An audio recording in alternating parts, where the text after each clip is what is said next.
इनकी एक video social media पर बहुत ज़्यादा गर्दिश कर रही है जिसमें एक कब्र के पास बैठ के दाढ़ी मारकर रो रहे हैं। ये बिल्कुल भी नहीं था, इतना सा भी आइडिया नहीं था कि हमारा साथ जो है ना खत्म हो जाएगा, इतनी जल्दी खत्म हो जाएगा। मरियम ने भी आखिरी जो उनकी वक्त था वो इसी बेड पर उनकी रूह कब्ज हुई थी। 10-12 साल लगाए एक चीज़ को हासिल करने में, 12 दिन में गँवा दिया।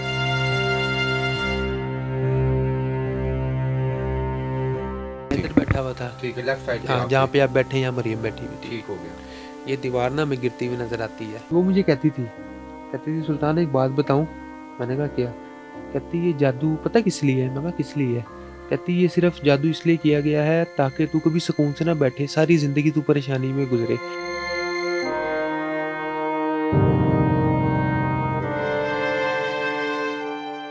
मैं उसको देख के अपना दर्द छुपाता था, वो मुझे देख के अपना दर्द छुपाती थी। वालदा फ़ौत हो गई ना, वालदा के बाद जब इसकी भी तबीयत ख़राब हुई ना, तो मुझे कड़कना शुरू हो गया। मैं कहा यार मैं इसको नहीं खो सकता। फिर मुझे बोलती है कि सुल्तान तू पढ़ाई शुरू कर दे, अगर तूने पढ़ाई शुरू ना की तो तू मर जाएगा। सुल्तान मेरे मरने के बाद मेरे कतबे पर ज़ोजे सुल्तान लिखवाना, और ये ना करना कि तुम कब्र पे नहीं आते, और मेरी कब्र को लावारिस ना छोड़ना, और फूल फेंकना, क्योंकि मैं फूल फेंकता नहीं था। सोचा नहीं था, मैं इस चीज को गुमान भी नहीं कर सकता था कि इतना बड़ा इम्तिहान मेरे ऊपर सिर्फ 8 महीनों बाद फिर से आएगा।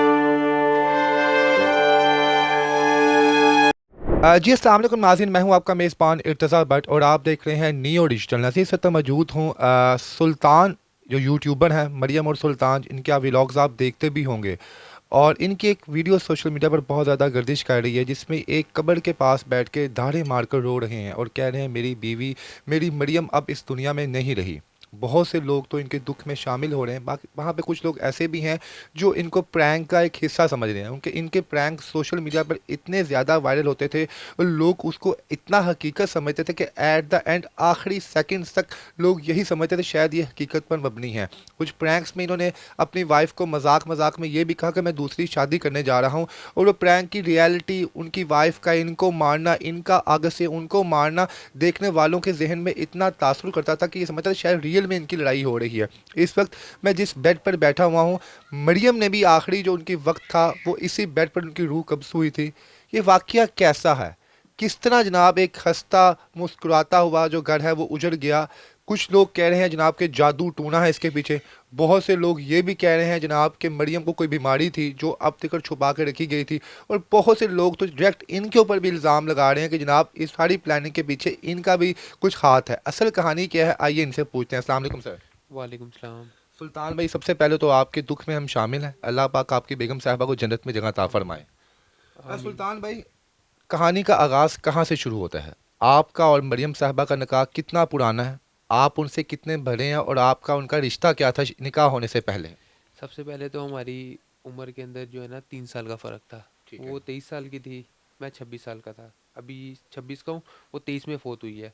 फिर उसके अलावा ना देखने वाले को लगता है कि हमारा साथ जो है ना सिर्फ कोई क्योंकि 3 तारीख को वो रुखसती हुई, 11 दिन बाद फ़ौत हो गई, और 1 साल पहले निकाह। लोगों को लगता है कि 1-1.5 साल का साथ है, लेकिन हम बहुत पहले से इकट्ठे पढ़ते थे। आप क्लास फेलोज थे आपस में, आप नेबर थे, आप रिलेटिव थे, क्या थे आप लोग? Class fellow. क्लास फेलोज थे। अच्छा, तो कितनी देर सर जब आपका ये रिश्ता हुआ इनके साथ, प्रपोजल आपने भेजा था या मरियम साहिबा की फैमिली की जानिब आया था? ये अरेंज थी या लव मैरिज थी? मेरी तरफ से लव मैरिज थी। 8-10 साल आपने किसी को हासिल करने के लिए लगाए हो कि कल को जब आप अगले के घर रिश्ता भेजो ना, ये नहीं किया कि अगर किसी को पसंद किया तो इस तरह ही ख्वार हो रहे हैं। अपने आप को पढ़ा, जॉब हासिल की, फिर रिश्ता भेजा ताकि अगलों के पास ना कोई इनकार की वजह ना हो। मैंने 10-12 साल लगाए एक चीज़ को हासिल करने में, 12 दिन में गवा दिया। मरियम साहिबा ने जब आपने प्रपोजल भेजा था तो मरियम साहिबा ने एक्सेप्ट कर लिया था या उन्होंने कोई डिमांड्स रखी थी, या कुछ होते ना शर्तें शराइत कि आप में ये खूबियाँ होनी चाहिए तभी हम आपका रिश्ता एक्सेप्ट करेंगे? ये इसके वालिद वालदा जो है ना, वो बहुत अच्छे माइंड के हैं, जिस तरह मेरी वालदा थी। वो सिर्फ ये देखते हैं कि लड़का कैसा है। बस उन्होंने मेरे बारे में तहकीक की। मरियम जब रिश्ता आया तो मरियम ने कहा आप लोग देख लो, अगर आप लोगों को बेहतर लगेगा तो ठीक है। अच्छा, सुल्तान भाई, आपके अपने फैमिली मेम्बर्स कितने हैं? और हम देख रहे हैं यहाँ पर कि आप अपने ससुराल में ही मुकीम हैं, अभी भी आपके ससुराल का ही कमरा है, और हमें शादी में जो वीडियोस देखते हैं आपके यूट्यूब चैनल्स पे जो वीडियोस पड़ी हुई हैं वो यहीं की पड़ी हुई हैं। नाज़रीन को ये बताएं कि अपने घर में आप क्यों नहीं थे और क्या वजह कि आप अभी तक इनके साथ रह रहे हैं यहाँ पर? सबसे बड़ी बात तो ये है कि मेरा अपना घर था धर्मपुरे में, अभी भी है। ठीक है, भाई घर है वहाँ पे ना। तो वहाँ पे मैं अपनी वालदा के साथ रहता था। वालिद साहब जब मैं 3 साल का था ना तभी फौत हो गए थे। तो मेरी सिस्टर्स हैं, वो मेरे से 10 10 12 12 साल बड़ी हैं। उन दोनों की शादी हुई हुई है। तो सारी ज़िंदगी वालिद वालदा को जो है ना वालिद की तरह देखा, और वही सब कुछ। वालदा भी वही थी, वालिद भी वही थे। तो हमारा निकाह होता है 1.5 साल पहले। और 1.5 साल जैसे ही निकाह होता ना, हम फ़ौरन यूट्यूब का काम शुरू कर देते हैं। हमारा मेरा आना जाना हो गया था, क्योंकि हमने वीडियोस बनानी होती थी। तो फिर 2 महीने बाद वालदा फौत हो जाती हैं। जब आपका निकाह हुआ, थोड़ा वालदा की तरफ आते हैं बाद में। जब आपका निकाह हुआ तो उस वक़्त आपकी दोनों बहनें रज़ामंद थी, आपके फैमिली मेंबर्स रज़ामंद थे, मरियम की फैमिली में तमाम लोग रज़ामंद थे। होता है ना कभी-कभार, जैसे आपकी चॉइस थी, आपकी बहनें या आपके मामू चाचू कहीं और रिश्ता आपका चाहते हो रिश्ते में, और आपने उनको लेट डाउन करके अपनी चॉइस से रिश्ता यहाँ पे किया हो, कुछ ऐसा था? असल ना हम दोनों की ना लक बहुत अच्छी थी। लक पता किस तरह अच्छी थी कि जिस टाइम मैंने रिश्ता भेजा है ना, उस तरफ से जो मेरे फैमिली मेंबर थे ना, जिन्होंने रोला डालना था, उनसे क्लैश हो गया था। अल्लाह पाक ने उनको अलग कर दिया था। और यहाँ पे जो रुकावट आनी थी ना रिश्तेदारों की तरफ से, यहाँ से इनका कतई ताल्लुक हो गया था। यानी कि मरियम की जानिब से भी वो लोग साइड पे हो गए थे, उनकी और जानिब से भी। आपकी जानिब से वो हाँ, करीबी लोग तो बहुत आपके चाचू हाँ मामू थे? जी, बहुत करीबी थे। बहुत करीबी थे। बहुत करीबी अच्छा, थे। आपने ये बताया, मुख्तलिफ इंटरव्यूज़ हमने आपके देखे हैं जो चल रहे हैं, आपने ये बताया कि आपकी वजह से जनाब मरियम पर जो चीज़ें थी वो आई थी। आप में ऐसा क्या था? आपको ऐसा क्यों लगता है कि आपकी वजह से जनाब मरियम की लाइफ डिस्टर्ब होना शुरू हो गई थी? निकाह के बाद तमाम चीज़ें हुई, ये कब शुरू हुआ सीन ये? निकाह के फ़ौरन बाद से शुरू हो गया था। फ़ौरन बाद से। ठीक है। ये यानी कि मेरे से किसी ने ज़ाती दुश्मनी निकाली। वो मुझे कहती थी सुल्तान एक बात बताऊं। मैंने कहा क्या? कहती ये जादू पता किस लिए है? मैं कहा किस लिए है? कहती ये सिर्फ जादू इसलिए किया गया है ताकि तू कभी सुकून से ना बैठे, सारी ज़िंदगी तू परेशानी में गुजरे। मैं कहा मतलब? कहती वालदा फौत होगी ना, उसके बाद तेरा क्या हाल हुआ? तू दरबदर हो गया किस्म का, अपना तूने घर छोड़ दिया। फिर उसके बाद मुझे कहती है कि मैंने भी जो है ना जल्द मर जाना है। अच्छा, अपनी पेशेंट को ये मौत की हाँ पहले ही जी, वो करती रहती थी वो? कहती रहती थी। कहती थी मुझे डर लगता है, मुझे ना किसी टाइम भी मौत आ जाएगी, इतनी मुझे तकलीफ होती है। तो मैं कहा यार मुझे भी होती है, लेकिन तू बर्दाश्त कर। अल्लाह पाक किसी पे उसकी सकत किस से किस्म ज़्यादा। की तकलीफ होती थी सर उन्हें, और आपको किस किस्म की अजियत में होते थे आप लोग? हम लोग अनकॉन्शियस हो जाते थे। यानी कि हमें चीज़ें गिरती हुई नज़र आ रही हैं, हमें दिमाग पे बहुत ज़्यादा असर होता था। लगता था दिमाग में ना कोई कीले खोप रहा है। तो किस तरह फेस करते थे आप उन चीज़ों को? ये दर्द तो एक, देखिए हमें, हमारे लिए तो एक आम, बता रहे हैं आप, तो हम फीलिंग हमारी इतनी पेनफुल हमें हो रही है। तो उस वक्त आप और मरियम साहिबा फिर किस तरह इन चीज़ों को आप टैकल करते थे? पता क्या था? ये था कि मैं उसको देख के अपना दर्द छुपाता था, वो मुझे देख के अपना दर्द छुपाती थी। और बाज़ दफ़ा तो ऐसा होता था कि वो इस तरफ मुँह करके रो रही है और मैं इस तरफ मुँह करके रो रहा हूँ। अच्छा यार, आजकल तो इतने जदीद टेक्नोलॉजी आ चुकी है, बड़े बड़े आलम दीन इस वक्त मौजूद हैं बड़े बड़े प्लेटफॉर्म्स के ऊपर, जो आपका इस्तिहारा निकालते हैं, जो बताते हैं कि जनाब कौन सा शख्स आपकी ज़िंदगी बर्बाद कर रहा है। तो आपने कभी इस्तिहारा नहीं निकाला? आपने उसके निकाह के बाद आप किसी आलम दीन के पास नहीं गए, उसे अपनी तकलीफ़ नहीं बताई आपने? हम लोगों ने अपना इलाज शुरू करवाया था। वालदा फौत हो गई ना, वालदा के बाद जब इसकी भी तबीयत ख़राब हुई ना, तो मुझे कड़कना शुरू हो गया। मैं कहा यार मैं इसको नहीं खो सकता।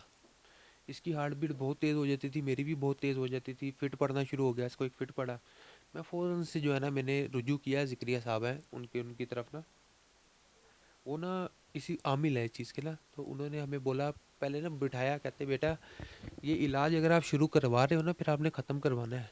ये ना हो कि आप बीच में छोड़ दो, नहीं तो आप दोनों में से साइड सिर्फ इफेक्ट एक हो बाकी सकता है। रहेगा। अच्छा जी, उफ, अल्लाह हू। हमने इलाज शुरू करवाया, हमने छोड़ दिया। मंगल वाले दिन ना हम पे अटैक होता था। म- छोड़ा क्यों? जब एक शख्स आपको कह रहा था कि यार आप इसको कंटिन्यू रखो, तो आप कंटिन्यू रखते? असल ना हम दोनों ना कहते हैं ना कि अल्लाह पे तवक्कल बहुत ज़्यादा था। दूसरा हम इस चीज़ से इरिटेट हो रहे थे। मिसाल के तौर पे हमें सर भी दर्द हो रहा है ना, तो सारे कह रहे हैं काले जादू की वजह से हो रहा है। पाँव पे हल्की से ठोकर लग गई, काले जादू की वजह से हो रहा है। तो हम इस चीज़ें ना मतलब आपका इरिटेट हो गए ब्रेन थे। इतना वॉश कर दिया गया था कि अगर आप यहाँ से नीचे गिरे भी हैं तो किसी ने कहा काला जादू आपके हाँ, ऊपर हुआ हुआ है। हाँ, हम लोग ना उसके अंदर फंसना नहीं चाहते थे। हम लोग उससे निकलना चाहते थे। हमें थोड़ा सा सुकून हुआ, हमने इलाज छोड़ दिया। फिर मंगल वाले दिन बहुत शदीद तबीयत ख़राब हुई हम दोनों की ना।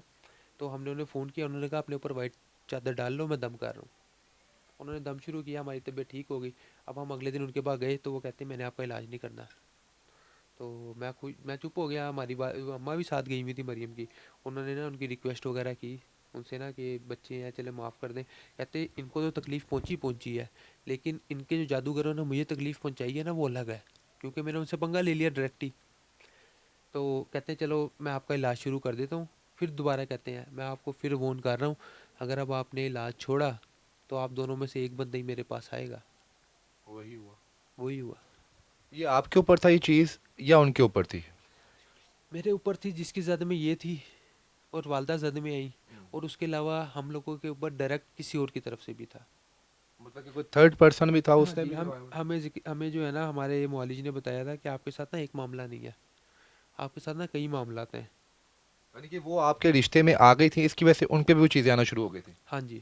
सुल्तान भाई, कहना तो नहीं चाहिए ये बात, लेकिन अगर अगर आप चाहते, जैसे आपको नज़र आ चुका था, उस आलिम ने भी बता दिया था कि आप दोनों में से कोई एक शख्सियत ही ज़िंदा बचेगी, उस वक्त आप उनसे रास्ते अलहदा कर लेते अपने, आप उनकी ज़िंदगी में फूस रख के आप निकाह का रिश्ता ख़त्म करते, शायद वो चीज़ उनसे अलहदा हो जाती, आप ज़िंदा तो रख सकते थे उनको यहाँ पे। नहीं, वो ये चीज़ थी कि निकाह का, किसी ने कहा था आपको वैसे कि आप ये निकाह ख़त्म कर दें? नहीं नहीं, निकाह ख़त्म नहीं करने का कभी किसी ने कहा, अल्लाह माफ़ करे। मैंने उसको खुद कहा, मैंने कहा कि मेरी वजह से तो तकलीफ़ हो रही है ना, मैं काफ़ी टाइम के लिए अलग हो जाता हूँ। लेकिन उसने कहा नहीं, हमारा अल्लाह पाक ने सबसे पहले मियाँ बीवी का रिश्ता बनाया है, इतना पाक रिश्ता है, हम दोनों एक दूसरे की जान है, ताकत है, कोई बात नहीं, अगर हमें मौत कबूल है, मौत आनी होगी तो आके रहेगी, लेकिन हम अलग नहीं होंगे। अच्छा, आपने बताया कि तकरीबन 1.25 साल आपका निकाह रहा, 1.25 साल या 1.5 साल रहा? 1.5 साल। 1.5 साल, 1.5 साल इतना लेट फिर क्यों रहा आपका? तो जब उनको पता था आपके ससुराल वालों को कि आपकी ये जॉब है, आपकी इतनी अर्निंग है, ये आपका फैमिली बैकग्राउंड है, तो इन 1.5 सालों में क्या किया फिर आपने? क्या किसी को मनाते थे, या आप अपनी बेगम का या अपना इलाज करवा रहे थे आप?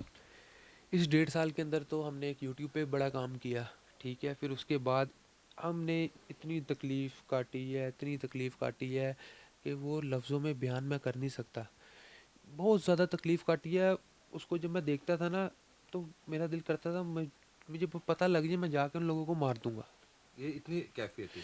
ऐसी कैफियत थी। तकलीफ़, उसकी तकलीफ़ मेरे से देखी नहीं जाती थी ना, उसकी बेइंतहा की तो मोहब्बत थी। जिस्म पे ऐसे ऐसे मामले में हमने देखा कि जिस्म पर निशानात भी पड़ते हैं। नाखूनों के निशान पड़े होते थे, पूरे जिस्म पर? जगह जगह पे। अल्लाह। मेरे भी पड़े हुए होते थे, मेरे यहाँ पर भी जो है ना इस तरह निशान पड़े हुए होते ये थे। सोया हुआ सब कुछ होता था, या आपकी आप उस टाइम इस चीज़ों को फील कर रहे होते थे, कोई शख्स आपको नोच रहा है? सोने में तो सिर्फ ये होता है ना कि हमारा सिर्फ कंबल खींच लिया, ठीक है, इसने डराने की कोशिश की, या फिर क्या कहते हैं, हमें पकड़ के उठा दिया, यूँ करके हिला दिया। लेकिन बाकी सारे मामला खुली आंखों से होते थे, मानी आप देख रहे होते थे? सामने यूँ सारे बैठे हुए हैं, हमें नज़र आ रहा है सिर्फ। हमने अक्सर ऐसे केसेस ना हमने सोशल मीडिया प्लेटफॉर्म पे भी देखे हैं, और बड़े बड़े ऐसे आलम दीन के प्रोग्राम्स में भी सुने हैं कि जब कहते हैं जनाब कि उस लड़के पे कोई, अगर कोई चुड़ैल आशिक हो जाए या लड़की पे कोई जिन आशिक हो जाए, तो तब ये कंडीशंस होती है। जब आप शादी करके उनको अपने घर में लेके आए, एक मियाँ बीवी वाला बाकायदा सुन्नत आपने अदा की, उसके बाद आपकी ज़िंदगी में तकलीफ ज़्यादा ना शुरू हो गई थी, या वो नॉर्मल थी जो पहले थी वैसे? रुखसती के बाद, जी, रुखसती के बाद। अब मैं ना ये बात आपको बताता हूँ। जो हमारे मुआलिज है ना, उन्होंने बोला कि ना, एक तो जादू आपको तकलीफ़ पहुंचाने का था। मैं कहा ठीक है। कहते एक जादू ना आपके ऊपर हुआ हुआ था, वो एक्टिव कब होना था, आपकी रुखसती के फ़ौरन बाद। यानी जब, पहली रात के बाद आपको हाँ जी, एक्टिव होना जैसे ही था? उसके ऊपर एक्टिव होना था। मैं कहा तो हम आपने इसका इलाज क्यों नहीं किया? कहते जब तक इसने एक्टिव नहीं होना था, हमें क्या पता क्या कि इलाज करना है, किस कितना कैफियत का है। ताकतवर है? फिर मुझे कहते हैं आपको एक बात पता है? मैं कहा क्या? कहते हैं ये एक बंदे ने बैठ के नहीं किया, अगर एक या दो बंदे बैठ के करते ना ये काला जादू, ये वाला हमला, तो दोनों ने मर जाना था, उन दोनों ने मर जाना था। इनकी पूरी टीम बैठी है। काफ़ी 5-7 लोगों ने मिलकर हाँ जी, किया। सारे जादूगर इकट्ठे हो गए जो इनकी फील्ड के होते हैं, वो क्योंकि होता है। एक साथ पढ़ाई जो है ना करेंगे तो उनकी बचत होगी, नहीं तो उनके ऊपर उल्टा पड़ जाएगा।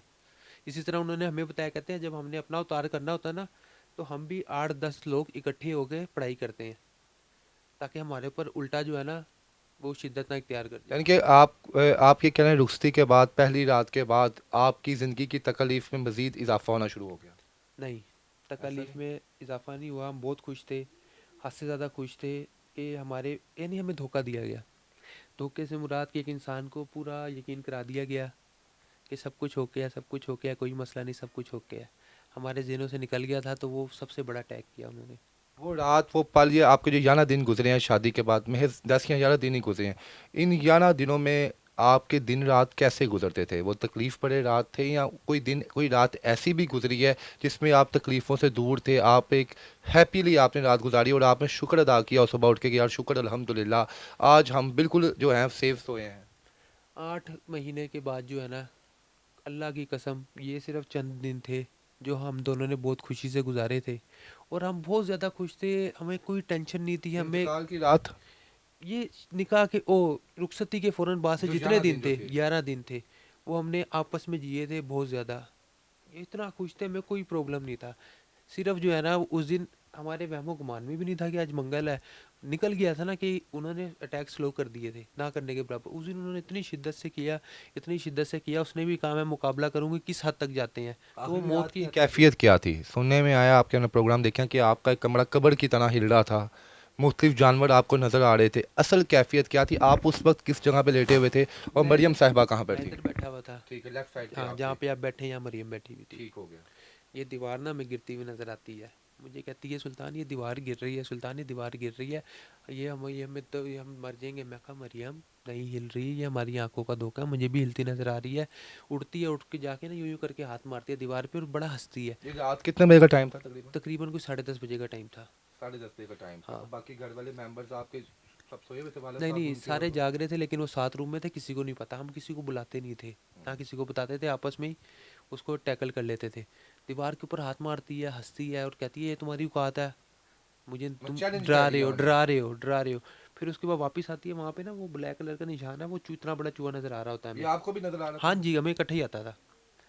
और जाके हम फिर उंगली लगाती है और हंसती है, फिर चैलेंज करती है कि तुम लोगों की ये औकात है, तुम और कुछ नहीं कर सकते, कितनी शिद्दत तुम इख्तियार कर सकते हो, आज करो।